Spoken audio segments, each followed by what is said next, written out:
There are a few things I'd like to focus on here. So we're talking about fixers and hackers, two of the grassroots community workshops, organisations. I want to put this pretty complicated slide up just to say that it does have real relevance to what we're talking about. And essentially what it shows is that for a product, for example, there are various options you might use during its lifetime.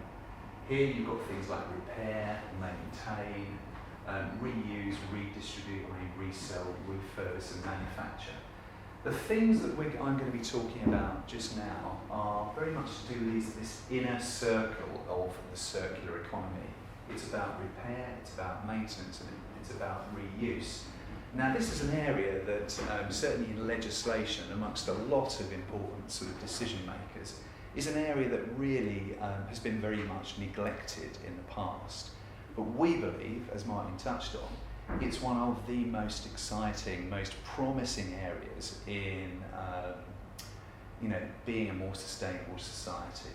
Essentially, the further you get away from the user on this diagram, the more leakage there is of energy, of resources in the product life cycle.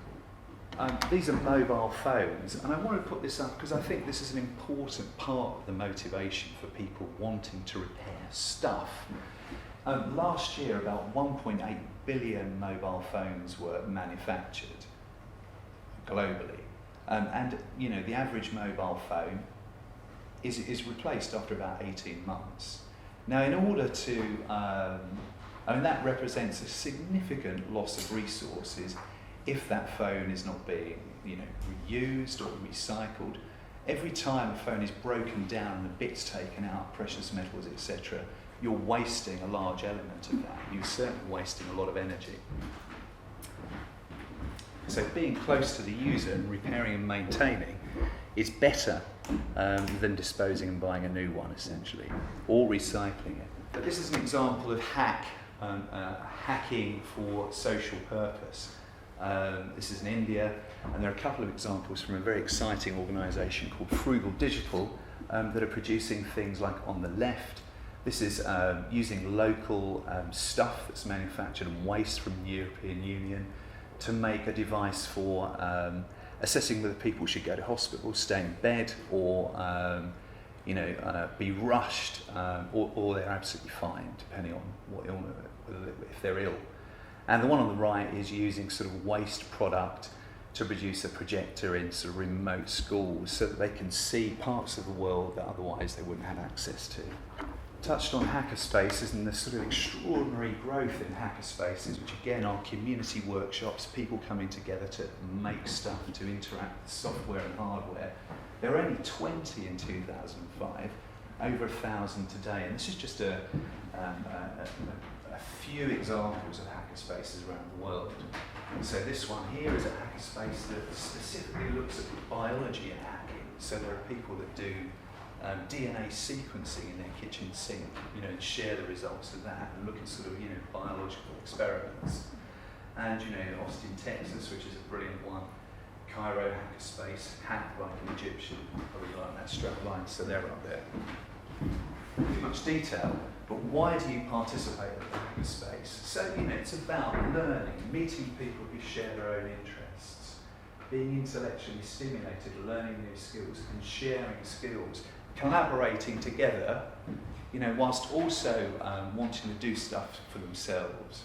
Let's look at repair cafes now, over 700 around the world. There were only 500 in March last year, so they've grown by 200 in that short. What sort of stuff goes to a repair cafe? And this is globally, all the repair cafes have a chance to answer this. Lots of small electrical appliances, clothing, bikes, lamps, lighting, DVDs, CD players, textiles, underwear, clothing, toys.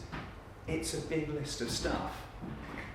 Predominantly it's the sort of stuff that people can carry and take to a place to be repaired, so there are no things really that are too big to walk into a church hall and say, could you help me repair it? A vast array of things are being repaired. Inbuilt obsolescence. So there we are. Printers the real Voldemort product in terms of inbuilt obsolescence, according to people who attend repair cafes.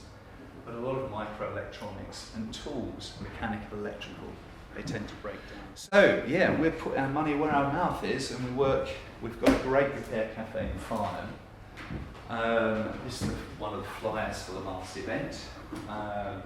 It's a partnership between CFSD, UCA and Transition Town Farnham. It was launched in February. We trialled it towards the later part of last year. It meets second Saturday of each month, apart from August when everyone's on holiday.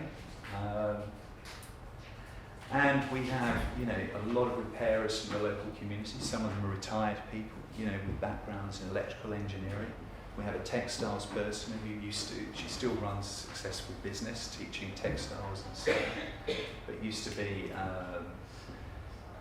sort of theatre costume maker, if that's the right terminology.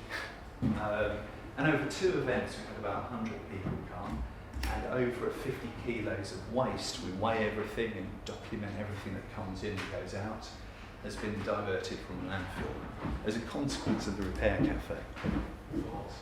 Bikes, furniture joining next one, laptops, computers, mechanical, electrical, electronic, textiles. These are all sewing machines over here. And it's going great guns, and we think everywhere needs one.